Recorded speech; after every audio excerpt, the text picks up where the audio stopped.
Yep, looks like we're live on YouTube. Okay, welcome everyone to this week's IPLD meeting. It's April the 20th in 2020, and as every week we go over the stuff that we've done in the past week and plan to do.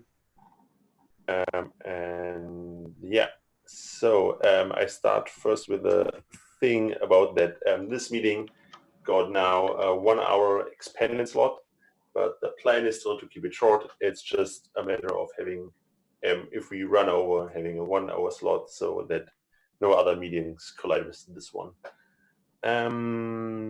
Yeah, and then for the updates, I don't have done that much, didn't get much done last week, and also not much IPLD related work. Mostly I've done some JS IPLD maintenance work, so there were pull requests open, dependency updates from the IPFS forks, and I did those. I spent a bit of thought about, I forgot to put it in here, about binary-based keys in maps in the IPLD data model. And I've even written it down. I still need to type it up, but expect something like this week about my thoughts, because I've talked with Rod about it and also with Eric about it. And I'm, finally, so it will be like an exploration report, giving all the context, explaining things. And so the short version of it, so my conclusion kind of is that it should be possible to store to make hams with binary keys, but from an API perspective, it should be strings to the outside.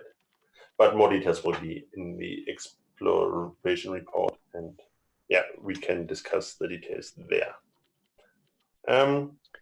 That's all I have. Yeah, I have a question about that. So, like in the other libraries, when we're talking about hamps, the moment that you're doing a lookup in a hamp, it doesn't look like a lookup on a normal map a lot of the time. Like like that's how it looks in JavaScript, because it literally moves from like a sync operation to an async operation from one thing. So there isn't really like a restriction at all on what the key type needs to be. Like it can be binary. We don't really care there, and it doesn't really violate the data model, because the data model doesn't have an opinion about multi-block collections. So I'm just sort of curious, like why like your API form has to translate it into a string. Yeah, so the reason is that the idea is, I think, or should be, that for advanced data layouts like hams, that they still work like IPLD data model kinds. Because if they don't, you can't use them with selectors, for example, because selectors work on so if you want to use your ham with a selector, it needs to have the same interface as a normal map, basically. I mean, and then we get into the problem with strings and so on. Well, I mean, the selector is still going to have to understand how to traverse a ham anyway to do a key lookup in it. No, it doesn't. No, it doesn't. That's the whole point. Like the whole point, at least for me, the whole point about advanced data layouts is that they behave like normal. So if you have a ham, it should behave like a normal map, basically. I mean, that's ideal. It shouldn't matter. Like, if the way this is set up already in the Go code base, we're looking forward to being able to, if you deploy a selector and it just sees the thing as a map and it turns out to be implemented by a hamp, because the hamp will also be using the same link loader callbacks as the rest of the traversal process would already be using, even extremely higher level things that have no clue about this, like GraphSync, as long as the hamp code is plugged in somewhere, because it's still using the same link loader basis, even something way away like GraphSync will just magically get it. It will know all the blocks that are being traversed and it'll just do the right thing. So I hate to always be this guy, but you still have the signaling problem. Like, how do you know to interpret that block, the root block, as a hamp rather than as regular data model? Oh yeah, you totally have the signaling problem, but that's So if you have to signal it, then you're basically saying, oh, hey, this is actually a HAMP, do some kind of other traversal. And then you have to have other code that goes, oh, this is a HAMP, I'm going to do something else.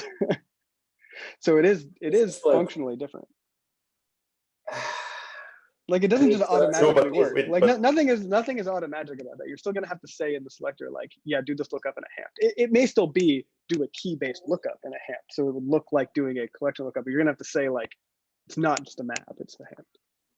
So we already have this all over the place in Go. And so so from my perspective, at least, this is like, it's true that you need to solve a signaling problem, but I just already have that problem and already had to solve it. So that doesn't phase me in the same way. Like we already have the problem in Go of you have to decide what your in-memory representation is going to be. That's what the whole like node style and stuff is about. Mm-hmm. I mean, you still have like huge differentiations that you need to make in the selector engine though, because you can assume that you're only ever going to get at most one block or node out of a key selection on a regular map, but on a HAMP, it could be multiple blocks and paths in order to get there. Like we've been down this route before. Like we have to. We already solved that. Like that's just fine because the entire like GraphSync's concept of this. There's a reason why all of this stuff is implemented using the link loader callbacks rather than any other layer. Right. Sure. Solves that thing. Right. So the link loader layer knows that it was actually traversing through the blocks and can surface those correctly. Right. Okay. Okay. Anyway, okay. This does sort of answer my question though, on like why you need a string representation in order to look them up. But I do think that like if people are using binary keys, they probably want API forms that accept binary keys. So if they're using a HAMP in order to do binary keys specifically, like they're probably not going to appreciate an API that makes them do string conversions all over the place. Because that's not actually going to be fun for them. They might do that in order to get a selector at some point, but most of the time, I think that they're just going to want to pass in a binary representation. They should at least be able to do that if the underlying implementation is using a binary key. Yeah, but the point is that if you want to use the tooling like selectors, for example, if you want to be able to use selectors, you need to basically comply to the IPLD data model. And if you do something outside of it, you're of course free to do so, but then you don't have like hopefully future even more tooling around it. But you're of course free to do it. It just won't be as smooth as if you would use the data model. Okay, interesting. Okay, next on my list is Michael. Cool. Oh, and just for reference, by the way, Filecoin is doing HAMPs with binary keys like all over the place. So just keep that on your radar. They're making heavy use of that. Okay, that big data project for Filecoin is pretty much done. I processed all the data. We actually processed too much data, and we were going to have like a $200,000 S3 bill every month. So we deleted a bunch of data, and we will reprocess it closer to when we need it, so that we're not paying for the storage. Because Lambda is so cheap that it costs us less to generate the data than to store it for a month. So that's like on the back burner now. So I'm freed up for other stuff. Got a bunch of DAGDB stuff done. I've got an updater infrastructure now. It's basically like an API for doing what we've traditionally called the naming problem. Like you have a mutable name for something and you need to swap out the reference. This is just like an API layer for you to be able to plug those in. So I've been working on the HTTP one recently. There's also an LRU everywhere.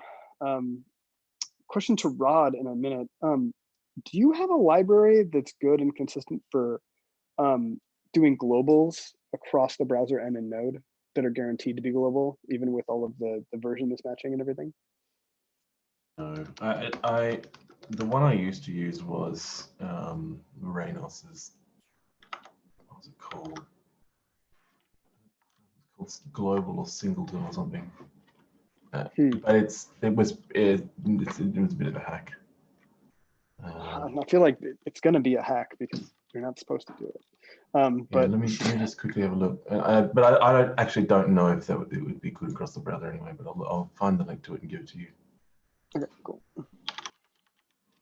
Yeah, for obvious reasons, you want to globalize the LRU cache. It's called Global, and it's for the browser as well. So Reynolds Global. Okay, I'll check that out. Thanks. Yeah, now I'm working on the remote side of it. So similar to like Git remotes. So you add in remotes and then you push and pull from them. That's the piece that I'm working on now. And other than like some hiring stuff and some other sort of team stuff, that's all I've been up to. Eric is up next. So I had a lovely couple of weeks. If anybody can see the text document list.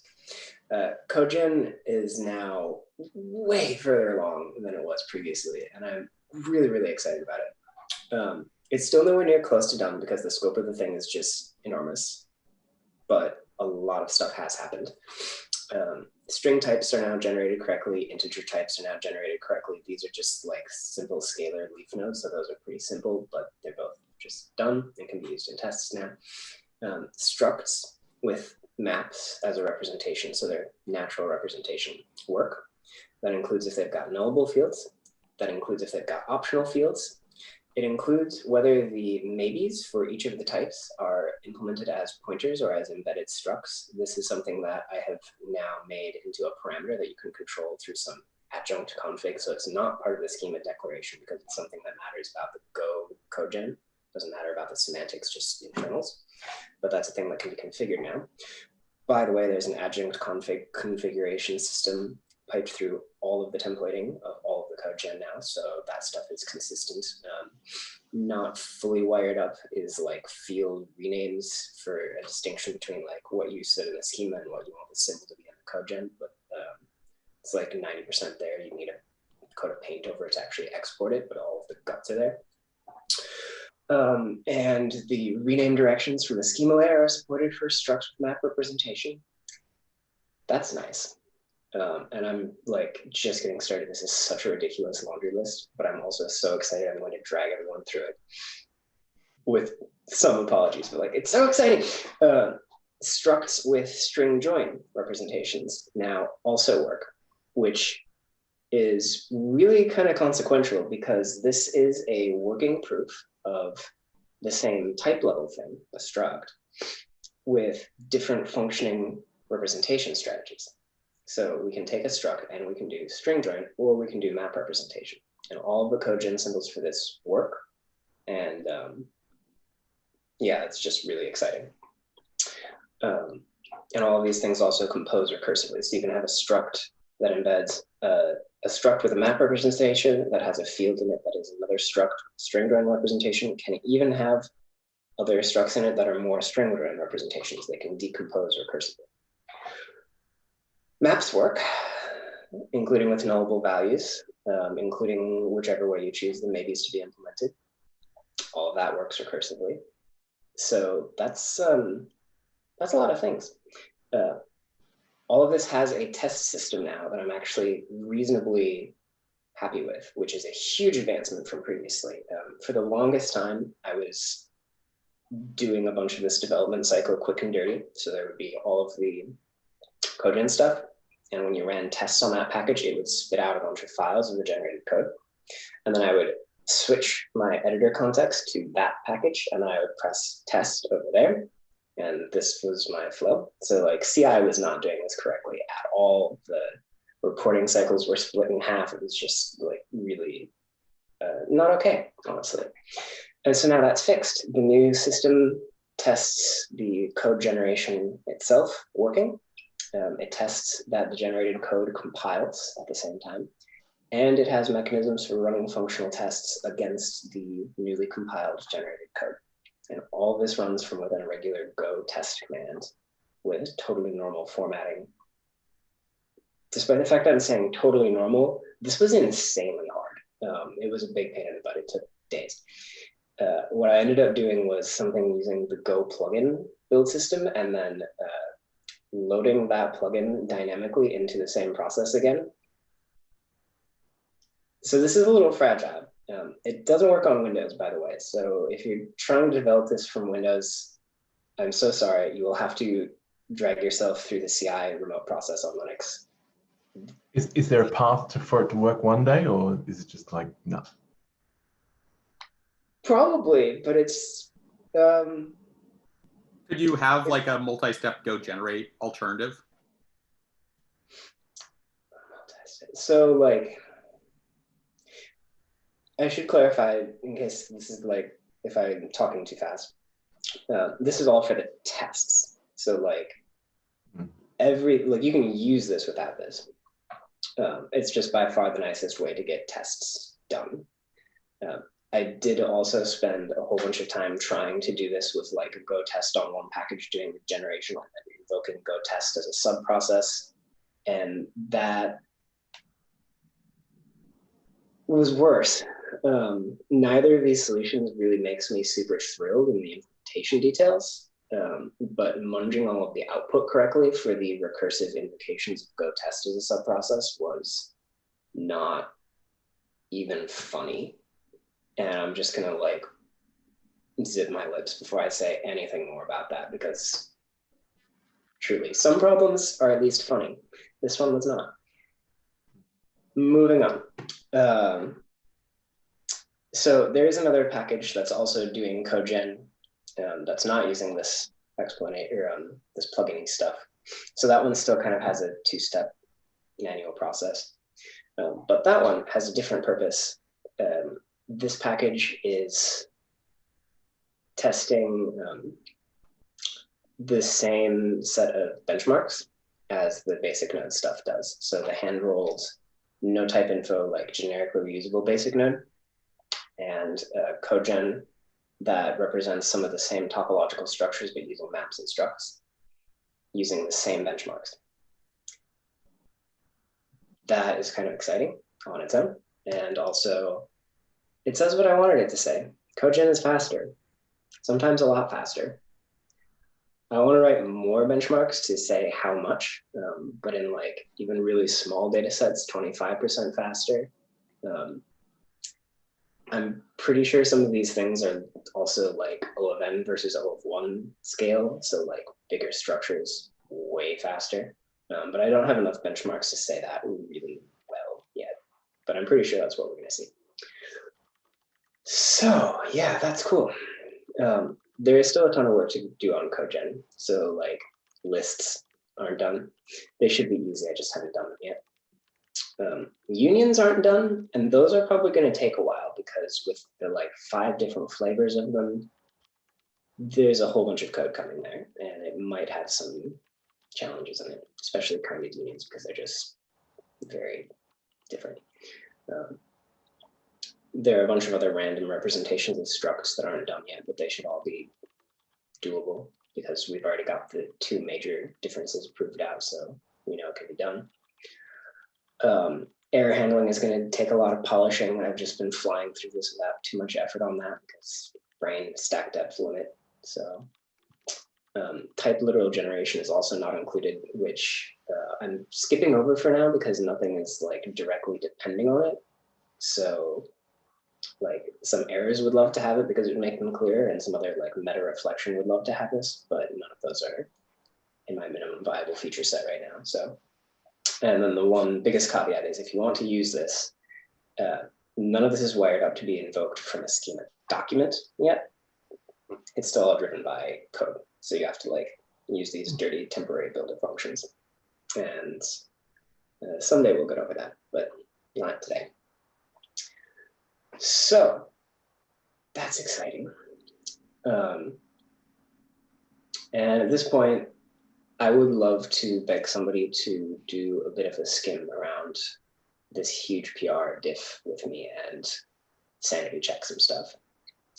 I don't know if I would actually seriously ask anyone to read the entire diff line by line because it is rapidly getting kind of huge. But there are at least some comments that would be worth skimming. I'm starting to discover some really interesting interplays in details of things, like some of the rules around how you want maps to behave if you've got interesting things going on in the keys might be relevant to that other discussion we were having earlier.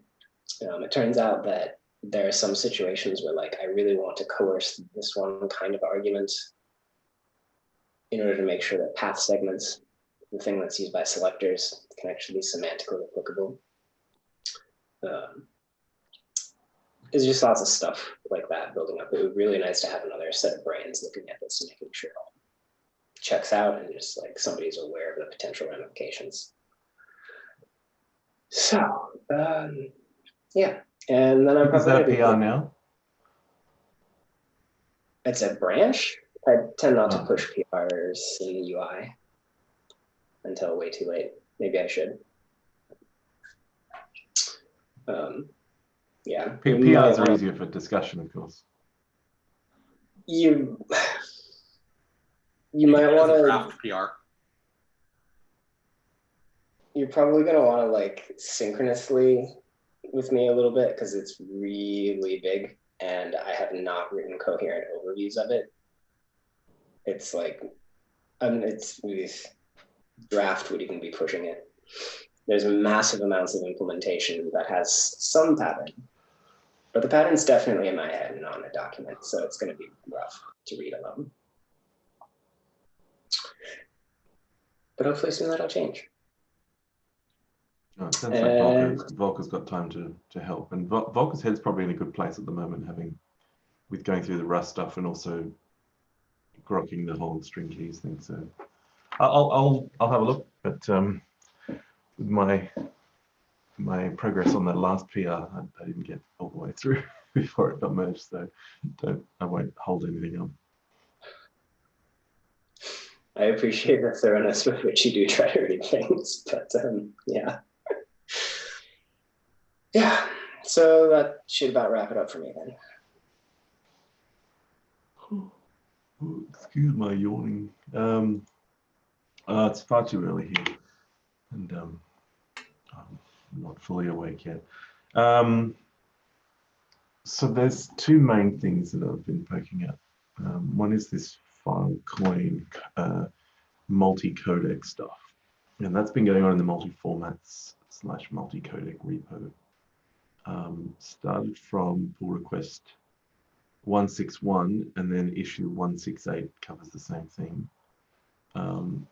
Proposal is the Filecoin team want to be able to identify these commitment hashes as in CID form, and therefore they need some multi-codec entries for it. But the problem is that there's a lot of things that are unclear about it that I spent last week trying to get some clarity on. There's still one of the big unclear things is why, but keep on hitting a brick wall there, and there's an insistence that this is important. But basically you get, there's these three commitment hashes that you get from various processes in Filecoin. There's commitment, piece commitment, data commitment, I think it's called, for sectors, and a replication commitment. The one I know best is the piece commitment because I can generate them, and that's basically a complex padding and Merkleization process that gives you a single hash from the input data that you are sending to the Filecoin network, and you're getting commitment on for it's basically the ID of the thing that gets stored, and you can use this to do trades, to do deals, but then there's these other ones as well. So the problem with these things is it's not just a hash. It's not like, hey, here's my data, run the hash program and a hash function and give you back a hash from it. So you can't just use our standard paradigm to say this thing represents some underlying data. But you can say that this hash value represents the tip of a Merkle tree. And so one way to fit this into multi-formats is into multi-codec is to just limit it to that and say these are just at the top of a Merkle tree. For comp P and comp D, that's a binary Merkle tree. So you can say this value corresponds to a block who has 2 more values that you can follow in the same way to 2 more values, until you get to nodes that point to something other than this type of thing. With the sealed data, you get a novel Merkle tree. So you can't, it's not just a binary Merkle tree. It uses a more complex algorithm to get there, but it's still a Merkle tree. So you could do a similar thing, whereas this node points to a list of other nodes that you could follow in an ordered way to get to the base data. So those, I've pulled apart the original pull request 161, and there's, there's multi-codec proposals for each of the 3 in pull request 172 that identifies these things as this type of thing. But then there's 2 more multi-hash entries, pull request 170 and 171. Pull request 170 is for a SHA-2 256 variant that replaces the last 2 bits with zeros. So it's a novel SHA-2 256, and there's a precedent for that because we have a double SHA-2 256 in there already for Bitcoin. So it's not a huge stretch to do this. It's just, you know, we're opening the door to having more of these wacky variants.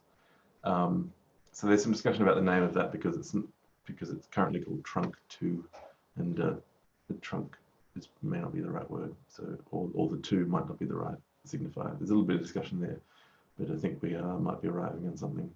And then the pull request 171 is adding a new hash function, Poseidon, which they use for the sealed data. Poseidon is interesting because it's a new hash function, but it's also heavily parameterizable. So you can't just say I'm using Poseidon 256. You know, you have to say I'm using Poseidon with this curve and this arity, and then a bunch of other minor parameters. And so I've pulled out those 2 main things, curve and tree arity, into the name of this variant, and then added a Filecoin variant on the end of it for the additional parameters. So if somebody else was using Poseidon, they could show up and they could add another entry, and they could list their curve, they could list their tree arity, and then they could have their own variant of the additional parameters as well. So Filecoin can iterate on this. If they ever change their parameters of this hash function they're using, they can iterate. And then if anyone else adds one, then it's scalable so that you can see the main bits, but also they have space to vary those additional parameters. And then on top of that, when you generate these additional parameters in a Filecoin and in a Poseidon instance, you can do it in a way where you end up with additional circuits through the hash function that provides you with a higher security version of it. So when they get their initial hash function, they will also get a second one that they can use if they want to, and that's useful if there are security flaws found in the basic one. They can say, well, let's just switch to the high security version, and it's more costly, but it's available for them. So there's a second one in there that accounts for the fact that they have this thing to use, although they may not use it. So anyway, it's kind of complex, but there's discussion in those things, and there's a bit of pressure to get this resolved, and there is a bit of a, you know, round peg into a square hole kind of thing going on in some of this stuff. But I think it makes sense. I think it makes it. I think it fits. It's just stretching multi-codec in ways that are. I don't think it was originally thought of that it would be stretched. maybe, I don't know. I mean, one seems to be adamant that this is the way multi-codecs should be able to work, and if it doesn't work this way, then multi-codecs is not scalable in general. So there's that. I would like some more engagement on that. I got Volker engaging, but if anyone has any opinions on that, that would be really helpful. So anyway, moving on. The other thing I've been doing is this Bitcoin thing, how to IPLDize Bitcoin. And we have libraries in JavaScript and Go, but they're not complete in different degrees. And they don't fully account for all of the bytes in a Bitcoin block. So the Go library can decompose a Bitcoin block into a series of IPLD blocks with CIDs, but you don't account for all the blocks, and you end up losing some data when doing that process. And this is all thanks to the SegWit change that they made in 2004 or whatever it was. And basically, the standard header plus Merkle tree to transactions doesn't work for now about, I don't know, half of the transactions. I actually don't know how many transactions are SegWit transactions, but if you follow that, you miss out on all of the witness data. So whenever somebody makes a transaction, they want to record witness data in there. So, you know, the blockchain is used for storing all sorts of other things other than financial transactions. All that stuff now hangs off to the side. And to get there, you have to follow a second Merkle tree. But then you arrive at transactions that are essentially duplicates of original ones with some additional bytes in them. I'm going to share my screen on my second computer that's connected into here, and I'm going to run you through this thing that I have been working on, because I've been putting a lot of brain power into figuring out how this can work. And you're going to sit through it with me. But I do want some feedback on this process, because this has implications for the way we think about IPLD and other content addressed data in quotes. So if you want to think of Bitcoin as content addressed, then you have to squeeze it into our paradigm, or you have to stretch our paradigm to make it work better for something like Bitcoin. So a Bitcoin block is primarily identified by its header, and the block IDs that you see for Bitcoin blocks, like you can look, there's all sorts of websites where you can look up a block by its ID. Starting with a string of zeros. That's the block ID, but it's a double SHA-256 hash of the 80-byte header. That's all it is, and the block is a lot longer than the header. And the way that works is that the header contains this TX Merkle root, which is the tip of a Merkle tree, a binary Merkle tree that will get you to the transactions that are also contained within the block. The Merkle tree is a bit wonky. It's got because to account for uneven, for odd numbered levels, they do a duplication of hashes, which has led to a security flaw. But you can decompose that TX Merkle root into nodes of the Merkle tree. So what you do is you say each node of that Merkle tree is an IPLD block itself, which leads to two more, until you get down to this thing actually points to real transactions. So that can work, but then the problem is that this Merkle tree for my mouse is working. Okay, so the Merkle tree for the transactions, if you look at the classic transaction down here, the TX ID is the hash of the transaction. So that's great. We've now encapsulated that whole block, and so a transaction can be an IPLD block, and its ID is its hash, and we can use that. We can translate, because transaction ID is another thing that the Bitcoin community is used to be passing around, because you could look transactions up by their IDs. Great. But then SegWit came along, which said, we've got a problem with this witness data that's being attached into transactions, and it's causing some security problems. We need to segregate it from the rest of the block data. So if you look down at these SegWit transactions, they still get a TX ID, the transaction ID down the bottom here, but it's a hash of only portions of the transaction. Actually, you have to remove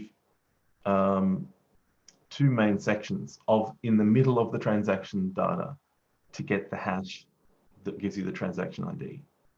So if we were to do this in IPLD terms, and you've got the TX ID being your CID, it doesn't give you the full block. It gives you this partial block. So the witness data is removed from that thing. There is a TX hash, so they do take a hash of the whole lot, but then this is stored elsewhere. So what happens is that once you've navigated to all of these TX IDs and you've got these transactions that are not real they're not the full transactions in many cases. They don't have the witness data. You can go to the first one, which is the Coinbase transaction. And that's the transaction where the miner gets the reward. And in that one, you can find out this witness commitment and the witness commitment is a hash of not quite a Merkle tree node, but it's a hash of the Merkle tree node plus a nonce. And the nonce is important. You need to use that to reconstruct the proper Coinbase transaction.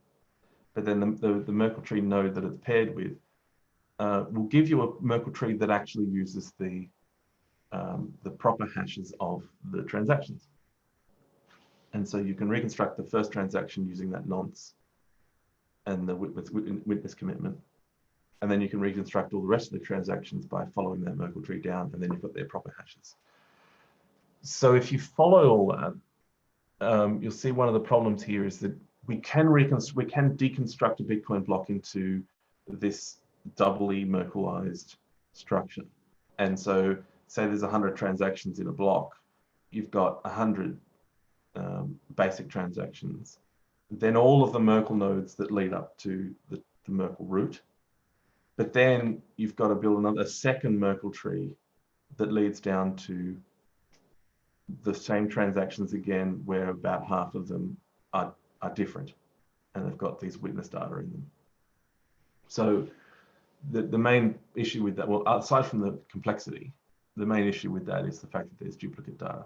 So in every SegWit transaction, you will have its classic form and also its SegWit form in this Merkleized, in this IPLD-ified version of a Bitcoin block. So I don't know what any of the numbers are for this, but let's say the blockchain is currently actually, what did I say it was? It's I don't know, whatever size the blockchain is right now. If we were to turn it into IPLD content, we could be multiplying its size by, let's say, 1.5 times, maybe 2, just to get to our classic IPLD form. But it can work. But you can see where this is stretching our concept a bit. The other thing we could do that has come up in this Filecoin multi-codec discussion is say something like a Merkle process is also a hash. And so actually add an entry into the multi-hash for Bitcoin Merkle. And then you could say that your CID involves the TX Merkle root, and that resolves to a list of transactions. And just leave it at that. And then you just say, well, that Merkle process has some really crazy features to it that lets you resolve the SegWit data. That's a possibility. And then you could actually use that process, that same argument for the Filecoin thing, but then you end up with entries for all sorts of novel Merkle processes in the multi-hash table. And and you stretch the concept of multi-hash beyond what it was originally written up to be. So there's that. Anyway, I hope you enjoyed this presentation. Are there any questions?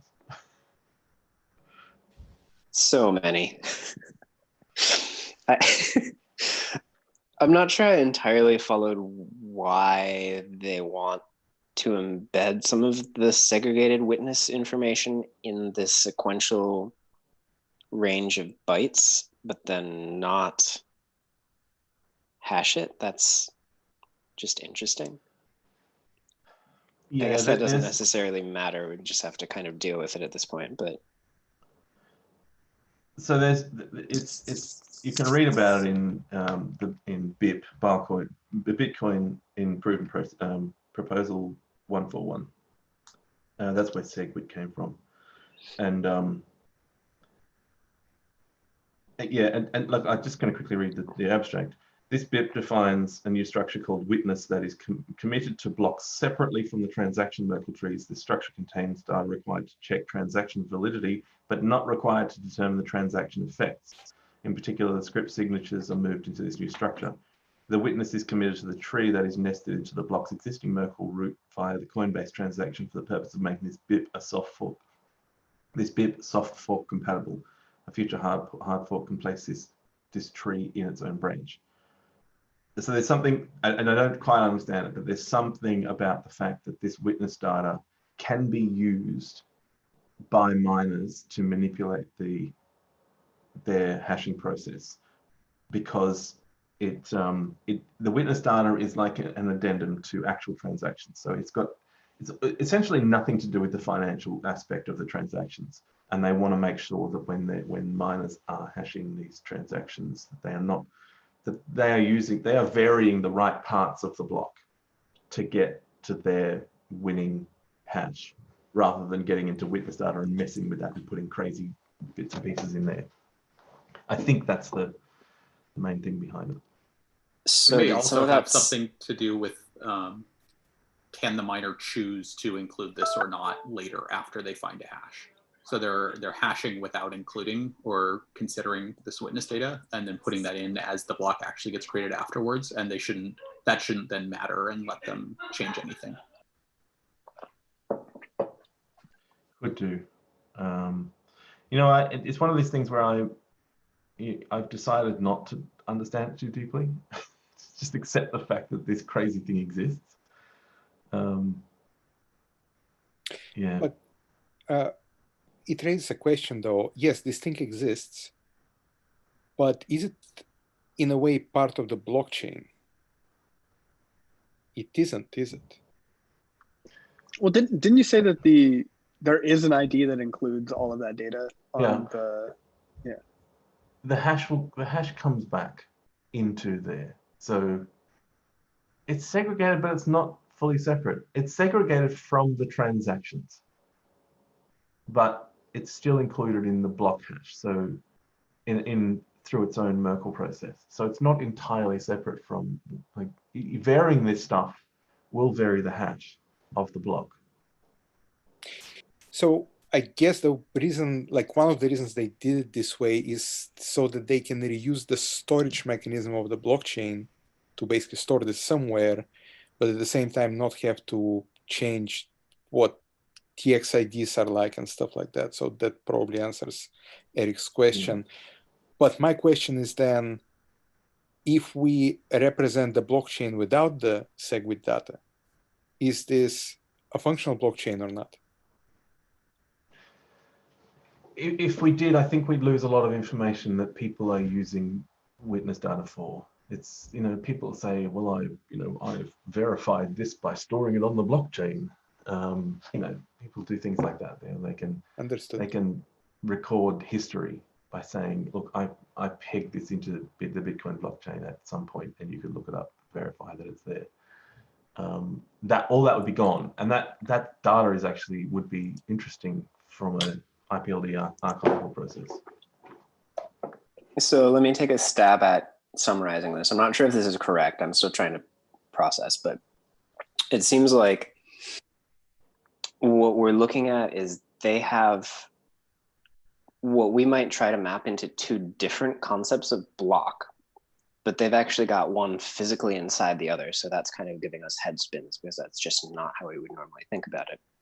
Yep. And whereas we try to define a lot of IPLD for the purpose of any new designs as links being this thing you put in the middle of your data structure topology, but you don't lean on them super directly for many application purposes. This Bitcoin stuff, we want to care about the links very directly because that's what people are used to caring about in those applications already. And so we're in this weird rock and a hard place where we want these links, but they just don't map onto discrete blocks in the same way because of this weird block in a block thing. Is that the summary? That's part of it. That's not necessarily a hard constraint. That's up for discussion. But one of my assumptions coming into this is that somebody should be able to show up to, let's say we see the IPFS network with these blocks. Somebody should be able to take a Bitcoin, let's say a transaction ID. They should be able to take that hash, reverse it because that's presented in big endian. So we reverse it to little endian, stick bytes in front to make it a CID, and you should be able to query the network and get that transaction. The same with a block ID. So that's my working sort of basis for thinking about this. It doesn't necessarily have to be that way. It's just that, well, how do you get to these blocks if you're going to have to link to them using our hashes, and they're going to be weird hashes compared to what Bitcoin's used to. I mean, like in the Bitcoin blockchain, their internal storage mechanism can just key this block with two separate keys, one that validates the entire block and one that validates only part of it, right? Like, and then they can use that as a map to get it out and to duplicate. But we can't really do that because we have like a much more generalized store. And in some cases that store is actually not trusted because you're pulling these out of the network. So you can't just like accept a hash that is not of the entire data structure, or of all of the data, because people could put whatever random junk they want in there. So yeah, so like we just have a slightly less efficient way of representing the data, but I don't know. It seems like a good trade-off to me anyway. So this is Johnny. I've been lurking and watching the live stream, but I have a question. So I thought that back a while ago, there's actually this concept of adding functions to IPLD, and certainly inherently insecure. But these seem to be pretty simple functions, like dropping out the hash in the middle of the transaction, or just a certain number of bytes in the middle of the transaction. So it's a relatively straightforward function call that actually could be a link in the CID. And it's not the payload, not in the CID, but the node. But you still have the problem of like, I want to get this by that hash, and then I ask for it from somebody else, and I'm just dropping data that's in there. So they could give me like not the actual blockchain SegWit data. Like they could give me like whatever the hell they wanted. Whereas like in the Bitcoin blockchain, when they pull this block, they just know that this is a special block that has to get validated with that is validated and keyed by two different hashes. And one of them is over the full block. Yeah. I should clarify something additionally here, which is, even if we, like say someone wants a transaction and these are seeded into the IPFS network and they have a transaction ID, they could look it up, but they're only going to get that classic version of it, even if it's a SegWit transaction. What Bitcoin does internally is when it decodes these things, it attaches the witness data back into individual transaction components. And so that it just fills them out. But we would be hashing them. So let's say in my picture here, let's say to the TX3, let's say you had the hash for that, you looked it up, you'd follow that Merkle tree you wouldn't even follow Merkle tree, you just fetch it out as it is. But without a way to navigate back up to the block, you can't navigate back down to find the witness data, because you have to navigate down to the first transaction. And these transactions don't link to each other. They only link through the root. So you still can't get to the witness data if you had a transaction ID and you showed up with that querying out the IPFS network for that transaction ID. You'd say, yeah, here's this transaction, but A, I don't know whether it's a SegWit transaction or not. And B, I don't know how to get to the witness data if I could, unless you have the block ID. So, yeah, it's kind of crap. Hold on, let me think about this for a second. No, that won't work either. And this all depends on never mind. It depends on how people would want to use this stuff. And I would assume that if you're pulling this stuff out, you'd be doing it by block anyway, because these blocks are complete things. So pulling out an individual transaction is kind of interesting, and the financial data is all in there. But you just have to accept that if you're pulling out individual transactions from IPLD data, you may or may not get what you're looking for. I think also like there's a hard differentiation here between like what Bitcoin needs to do and what like people using Bitcoin data need to do, which is what I assume people using Bitcoin today in IPLD. Like they actually do want to look at this like a data structure, like you're talking about, and are like slightly less interested in pulling out one of these transactions without the rest of the context. So I think that like the ground that we found here is actually like a pretty good middle ground to be in, and kind of makes sense to me. Like this seems to provide a useful structure for working with this data that I think natively it doesn't provide all that well unless all you're trying to do is actually do transactions in Bitcoin. So my next steps with this are I've got code that dissects this stuff, but it's not complete yet in terms of IPLD. What I want to do is be able to actually spit out IPLD blocks and see how many there are for an average modern transaction. And then be able to walk back through the blockchain and make sure, verify that I'm accounting for every byte of all the blocks. That's the biggest issue, so that I can then take those IPLD versions and then reconstruct the block in exactly the same form. I want to be able to do that, so that then I can prove that, okay, we can do IPLDification, but it goes two ways. And then that would also tell me what sort of size overhead we have, which would be a very interesting thing to know. But yeah, anyway, the takeaway is this thing's become really complicated because they wanted to make it soft fork compatible. So they had to overload the Coinbase transaction and do this crazy second Merkle. So this might be included in your thinking already, but I think a bunch of this isn't as bad as it seems, as long as we set up some vocabulary and some mental space for like, there's a difference between a link that we want for a logical purpose and the way that the storage is physically laid out, which we tend to think of in IPLD as being tightly coupled, but like, it doesn't really have to be. And what you would query if you don't have the data and you want to get it, what you need to know. And we also tend to view that as being strongly related to the link and the hash itself in IPLD, but again, it doesn't have to be per se. And so if we're okay with those three things drifting further apart, then all of this is sort of fine. Yeah, the thing that I was trying to think about earlier was, this is sort of similar, but a lot more complicated to the problem of representing a link to a path within a block rather than just a link to a block. Yep. We know that at some point we will need to do that, and we will need to kind of create that type. And it's similar, it's just like significantly more complicated because it's like a link to slices of the block, of the binary in the block, which is like a little different. But like, I don't know, maybe there's some kind of layout that you could do to actually just break that up into individual blocks. Oh God, that's so much extra overhead though. Never mind. No, that's terrible. Yeah. I think it is sufficiently more complicated that same solution won't work, but conceptually, I think that they occupy a similar space. It's possible that some of the complexities in the link loader functions in the Go code base that you all have asked why those are there, it's possible that those might actually help here and might be worth thinking about. For example, there's this whole set of complexities around. So you've got a link loader function, and one of its parameters is the hash, yes. And then it takes this other little tuple of parameters called the link context. And it's got all this info about like the sibling node in case you need to go look up something over there and the path you took to get here.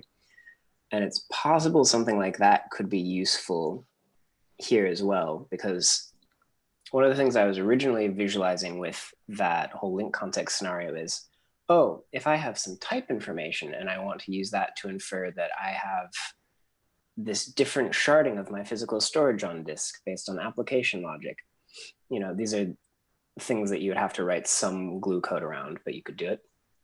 And maybe a similar thing would actually work well here. You would be like, oh, I have this kind of Bitcoin transaction. I know when somebody asks for the link and it's in this set of fields, then that semantically gives me the information that this is the guts of this SegWit thing. And I'm going to look up storage using a totally different thunk of logic. None of this is pretty, but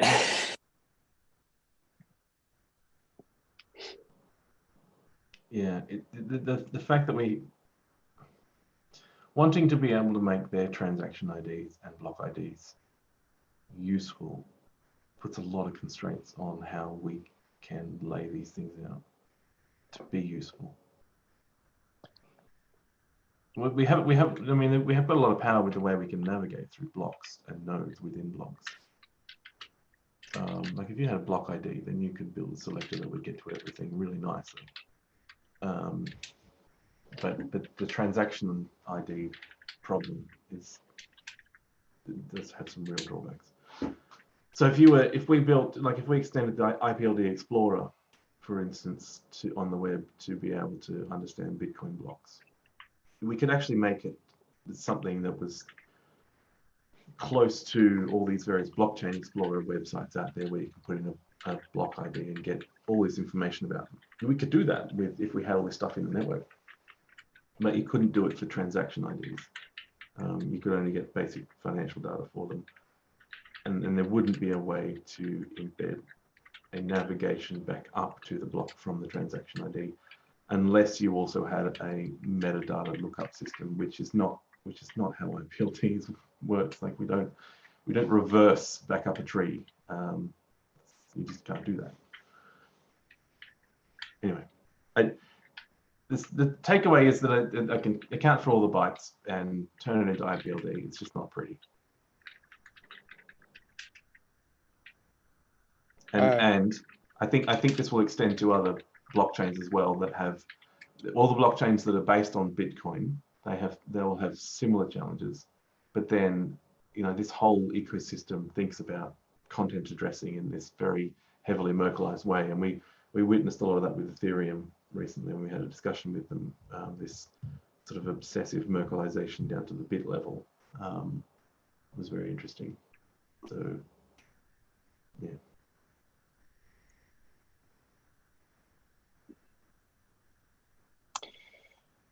Our first time extending to an hour, and we went over our time. Of course. Oh, we started a bit later, so. Okay. Well, anything else from anybody else who's been on the call? I know there's some extra faces today, so.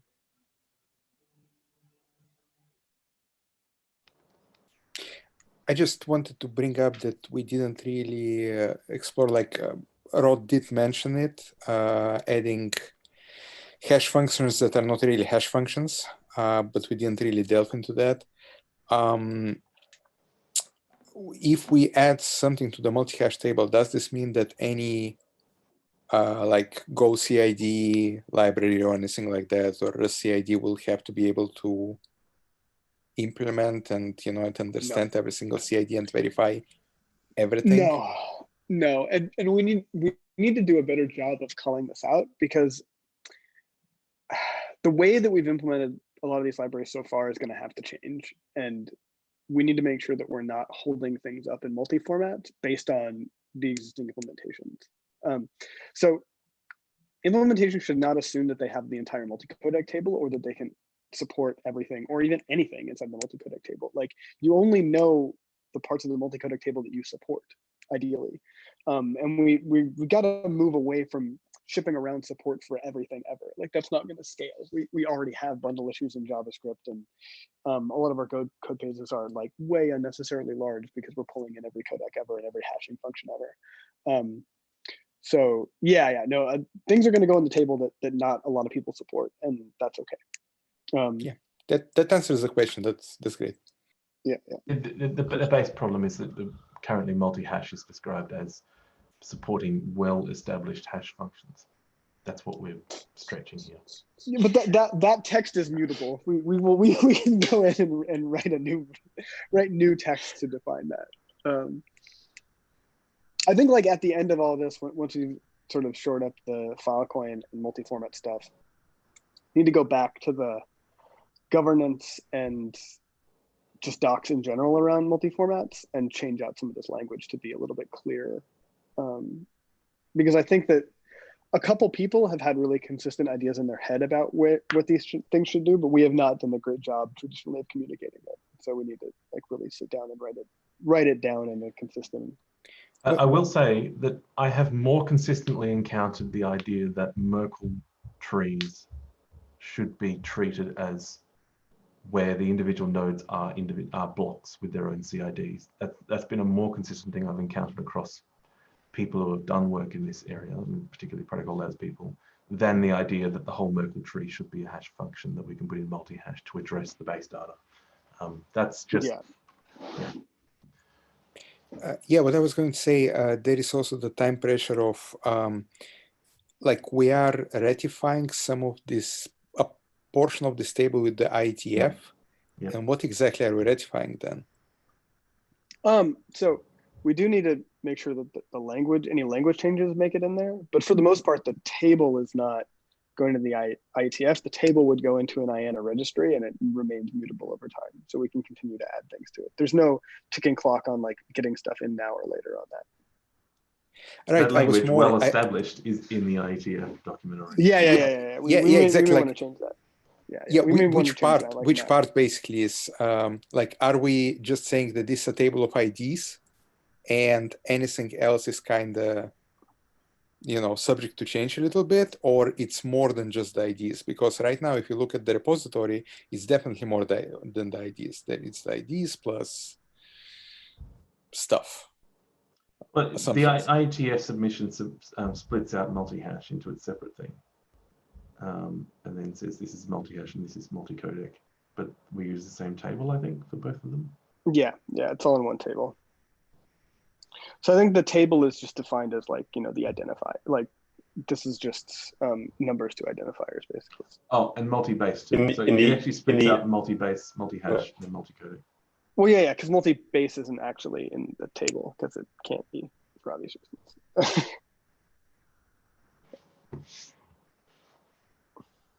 Okay, cool. I think we're good. Stop the stream. Oh, yes, that's my job, isn't it? Okay.